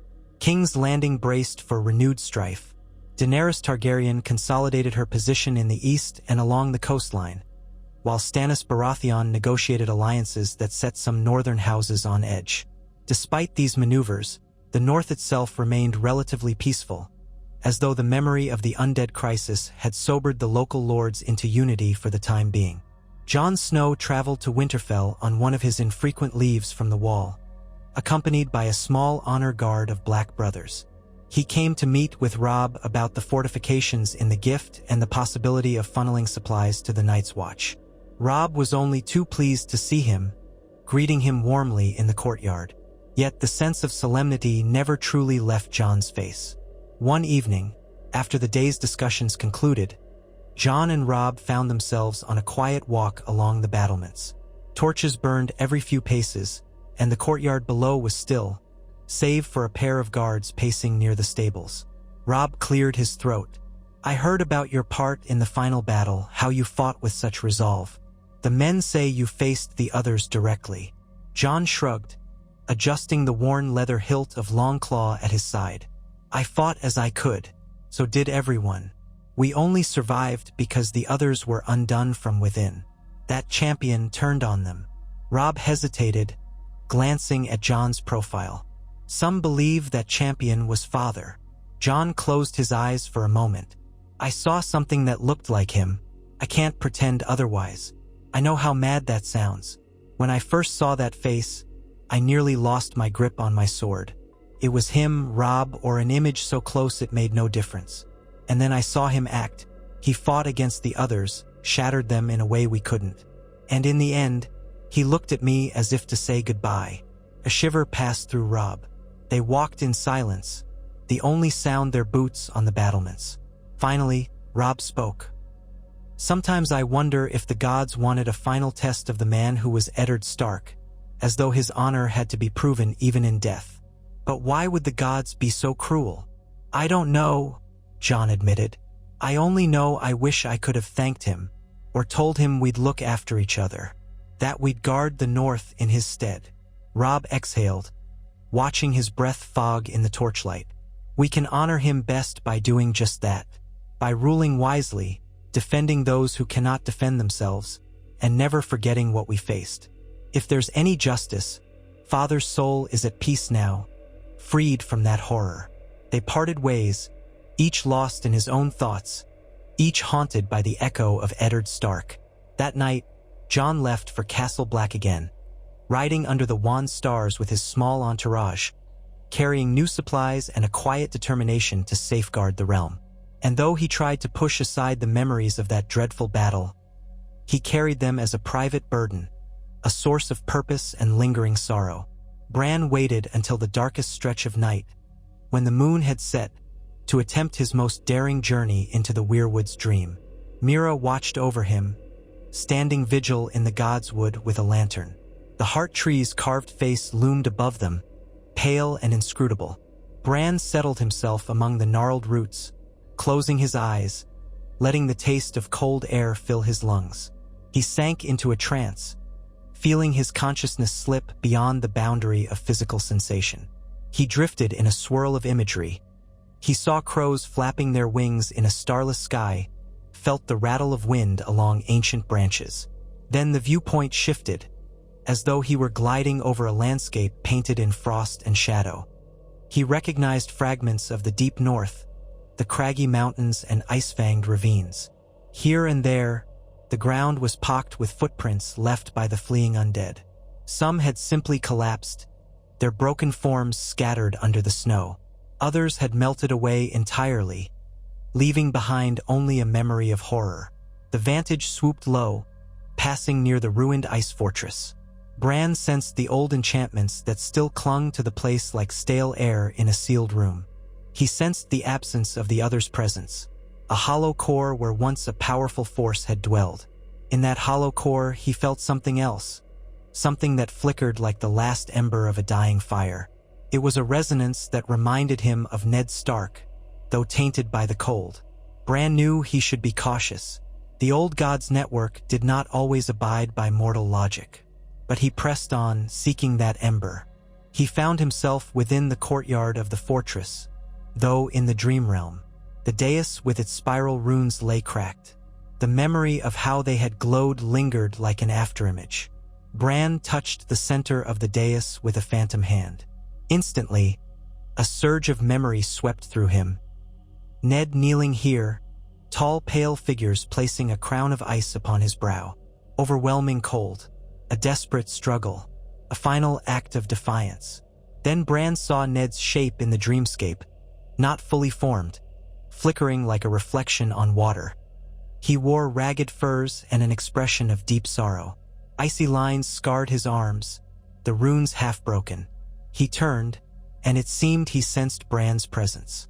For a moment, father and son stood face to face in a realm that was neither living nor dead.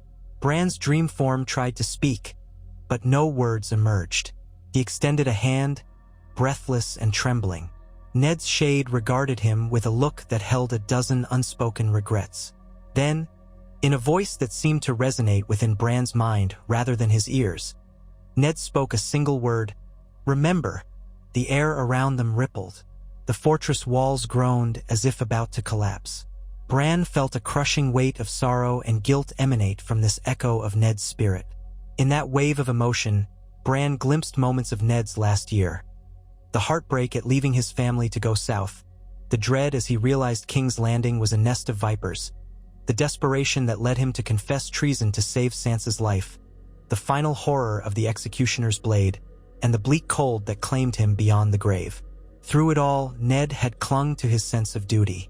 Remember who you are, he had told himself even in the thrall of the others. That memory had allowed him to break free and save the realm. Yet in so doing, he had been torn apart, his body and soul unraveling. Bran realized tears streamed down his cheeks in the real world, but in this dream realm, he could only gasp at the flood of recollections.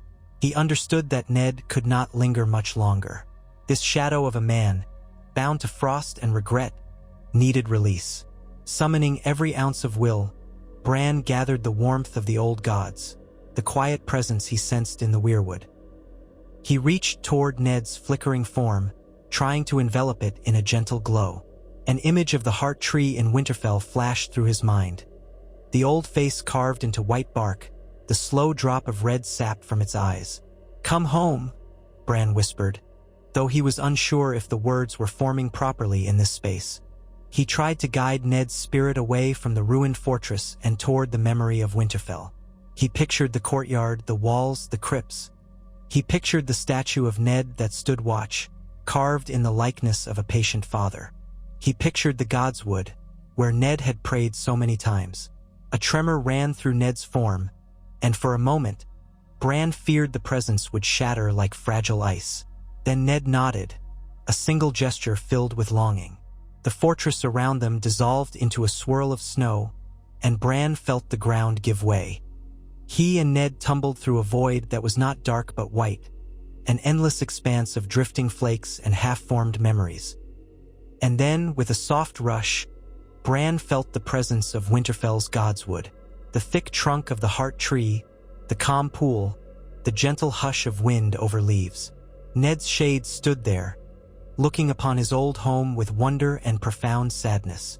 The runic scars across his arms began to fade. Bran sensed the ice loosening its grip. In that fleeting instant, Ned looked at Bran, love and gratitude shining in eyes that no longer resembled the cold blue of the dead. He reached out as though to rest a hand on Bran's shoulder, but his touch was insubstantial, like a breeze. Then, with a final sigh that rippled through the dream realm, Ned Stark's shade dispersed, dissolving into glimmers of memory that sank into the weirwood's roots. A warmth washed over Bran, gentle as a father's kiss on his brow. He closed his eyes, tears slipping free. When he opened them again, he was lying on the cold earth of the godswood in his real body. Mira hovered over him, alarmed. Bran, are you all right?" Bran sat up slowly, feeling an ache in every limb, as though he had walked 100 miles in the space of a few breaths. The air around him felt still and calm. The old face carved into the heart tree seemed oddly peaceful under the dim starlight. He managed a shaky nod. I think he's free now." Mira helped him stand, supporting him with an arm around his back. "You saw him?" Bran swallowed hard. "Yes, he was trapped, an echo of him tied to that fortress, to the magic the others used on him. But I guided him here to Winterfell, to the godswood. He's part of this place now, part of the old god's memory. But the anguish is gone. They stood there for a while, neither speaking. Slowly, the night sky grew lighter. A faint hint of dawn shimmered on the horizon, pink and gold bleeding into the deep blue. Bran stared at the heart tree, half expecting to see a ghostly figure in the corner of his vision. But there was only the gentle rustle of leaves, the trickling of water. Yet in that stillness, Bran sensed a presence that felt both comforting and heartbreakingly familiar, as though his father were standing just behind him. He closed his eyes and let the tears fall. A few hours later, Bran told Robb, Sansa, and Arya, who had returned from her travels to Braavos at last, what he had experienced in the Godswood.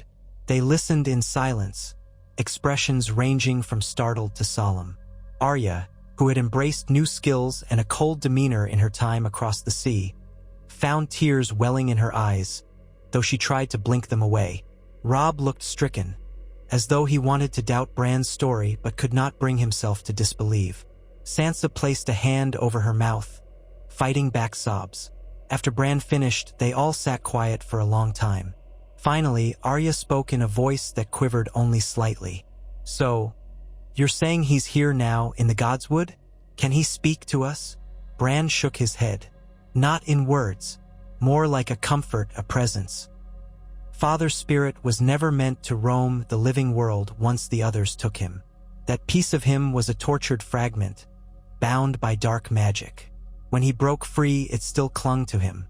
I helped guide it home so it could rest. I think he's at peace, truly at peace." A fragile smile touched Sansa's lips. "Then we can lay the rumors to rest. No more talk of him wandering as a wraith in the far north.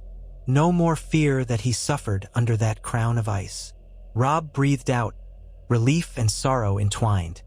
"He saved us twice, then once in life and again in undeath. And now he's home." They ventured to the crypts together, the 4 siblings who remained, a quiet vigil. They walked past the statues of the old kings of winter, each accompanied by a direwolf, until they came to Ned's statue. A single torch lit the alcove, revealing the stone likeness of their father. As always, the statue's face bore that solemn Stark look. Yet each of them felt a new warmth in the hush of that place, as though an unseen watcher welcomed them. Robb placed a hand on the statue's knee, bowing his head. Sansa brushed away tears. Arya stood with her arms crossed, but her lips trembled. Bran closed his eyes, sensing the comforting thread that now wove through the crypts, a gentle resonance that was neither haunting nor sorrowful, but calm, like still water. Perhaps, Bran thought, this was how the old gods honored Ned's final sacrifice, by weaving him into the tapestry of the North's living memory. They said no formal prayers.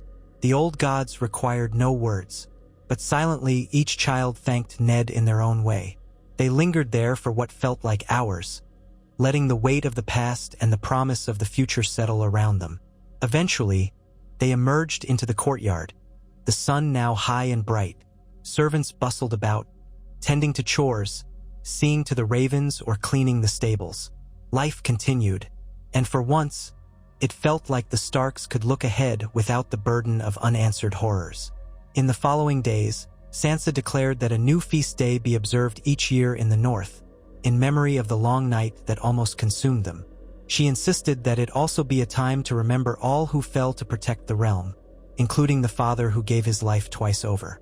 The northern lords agreed, and a quiet sense of pride settled over Winterfell as they prepared for a harvest festival that would celebrate survival, unity, and the abiding spirit of the North. Yet beyond Winterfell's walls, the wheels of power kept turning. Letters arrived from King's Landing, summoning the great lords of the North to pay homage to King Joffrey.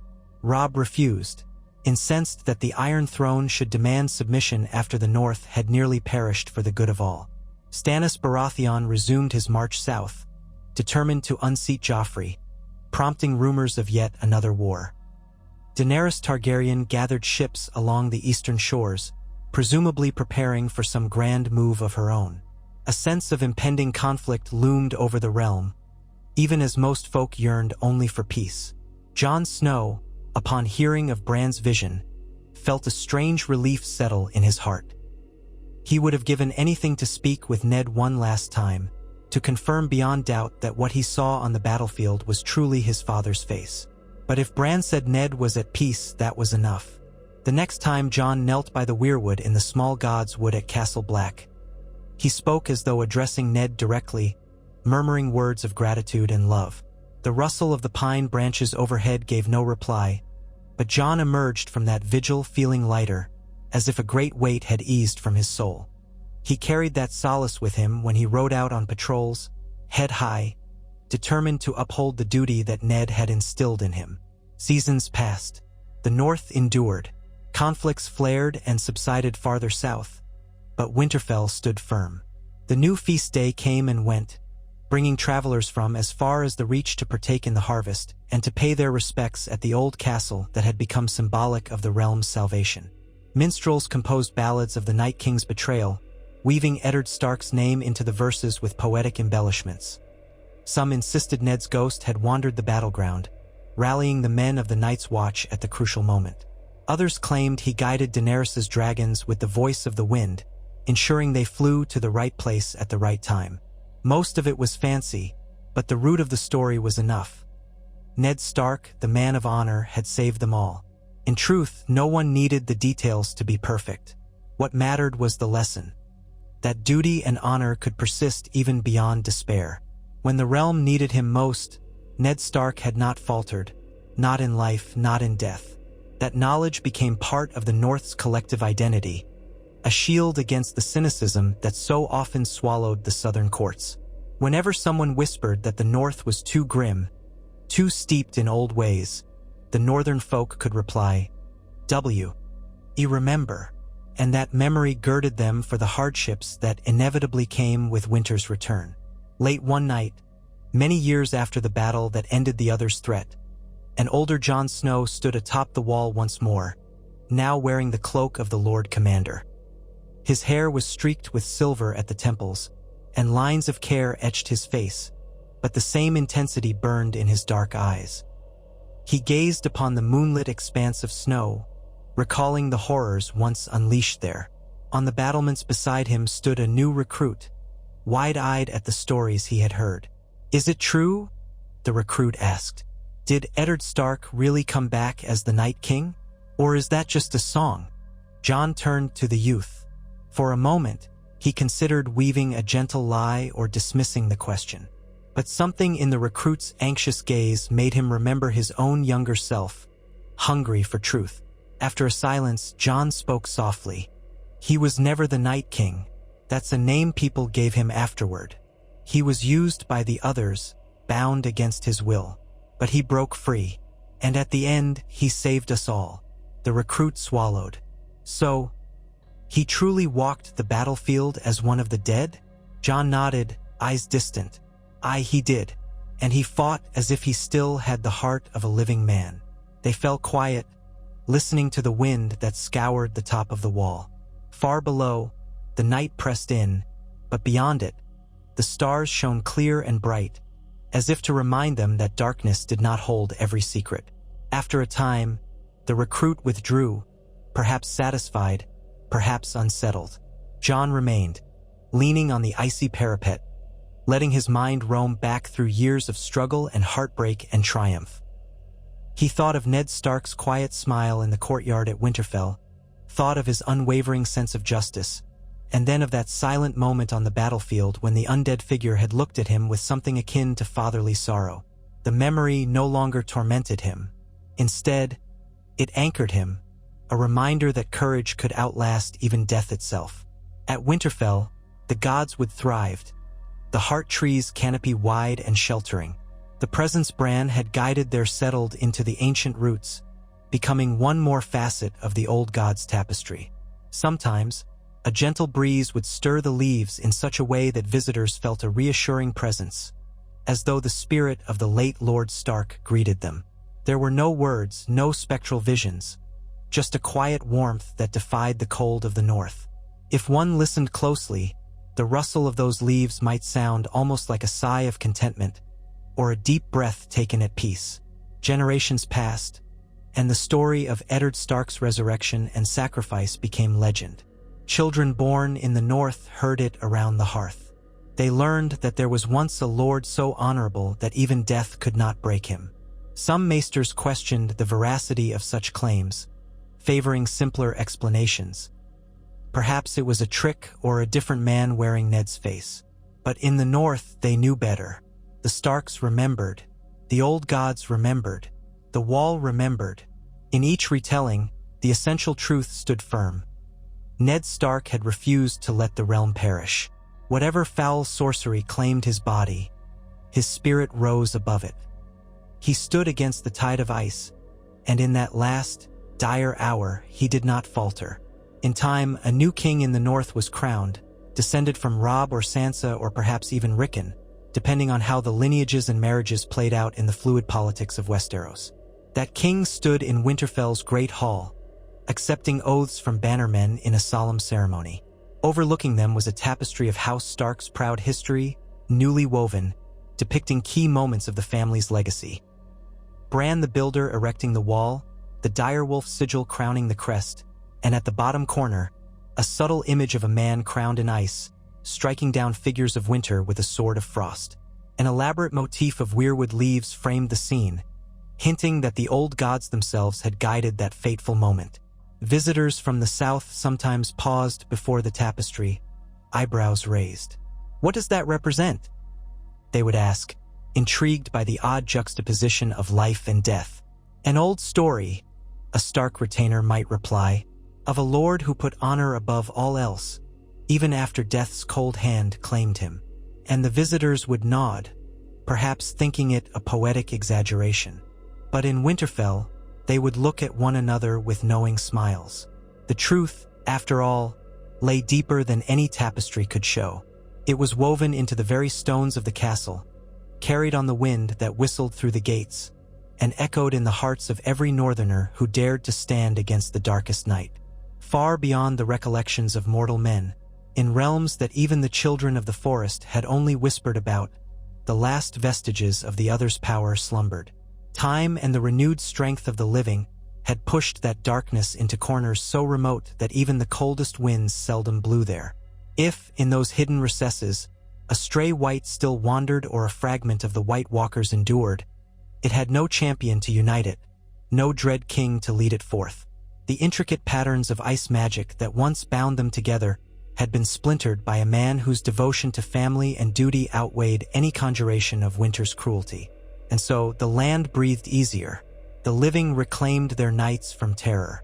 For the Starks, the memory of their father, both revered and tragic, shaped the house for generations. They placed a renewed emphasis on compassion and integrity, for they understood that even the greatest knight or lord could be subverted by evil. Honor became more than a word in the north. It was a living testament, a vow to uphold the example set by Eddard Stark. And while the southern kingdoms might scoff or roll their eyes at what they deemed northern severity, they could not deny the steel core that had preserved the realm when ice threatened to devour them all. So it was that an echo of Ned Stark's final deeds reverberated through the ages.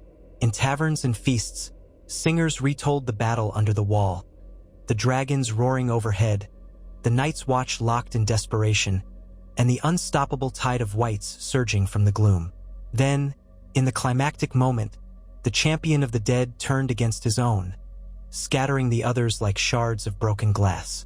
Some renditions claimed the champion's eyes glowed green instead of blue, signifying a final surge of humanity. Others embellished that the champion spoke in Ned Stark's voice, calling on the name of each of his children as he cast down the tall White Walker who crowned him. None could say which details were truth and which were poetic license, but the essence remained. Eddard Stark had left an indelible mark on the story of Westeros, bridging the boundary between legend and reality. And in the quiet heart of Winterfell's godswood, the old tree bore silent witness to it all. Its carved face gazed outward with eyes of red sap, unblinking, timeless. The pool at its roots reflected the seasons as they came and went. The blossoms in spring, the full green canopy of summer, the drifting gold leaves of autumn, and the solemn hush of winter snow. Through each cycle, the presence that was once Ned Stark endured in some small measure, neither restless nor forlorn, but part of the ancient continuum of the North. Whether it was merely the residue of memory or some deeper spiritual bond mattered little to those who felt its calm reassurance.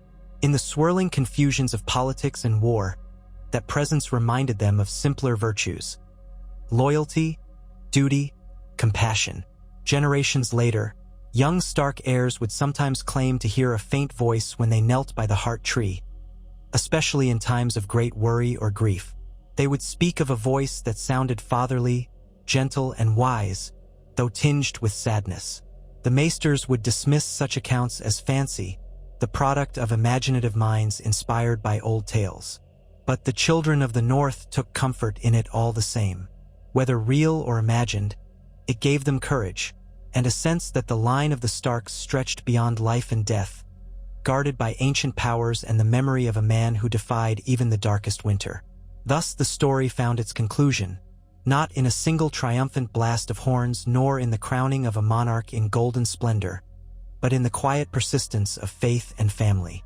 Eddard Stark, who had once been a father, a lord, a hand of the king, and briefly the puppet king of a monstrous army, ended his journey in the only home he had ever truly loved. And though the wind that howled through Winterfell's battlements no longer carried his voice, and though the snow that drifted across the courtyard no longer crunched beneath his boots, he was there. Whenever a Stark looked to the godswood for guidance, or whispered a prayer beneath the heart tree's boughs, they could sense that he listened, that he stood guard still. And so it would remain, so long as the North had cause to remember the man who sacrificed everything, twice, for the sake of his people. So long as stories were told by firelight, so long as the old gods watched over the heart trees, so long as the wind moaned across the open tundra of the far north, the spirit of Ned Stark would endure. He had faced the darkest cold, and in the end, he had stayed true to himself, preserving a realm that would thrive long after he was gone. And in that final act of quiet heroism, crowned in ice yet unwilling to yield, he became a legend that the North would never forget.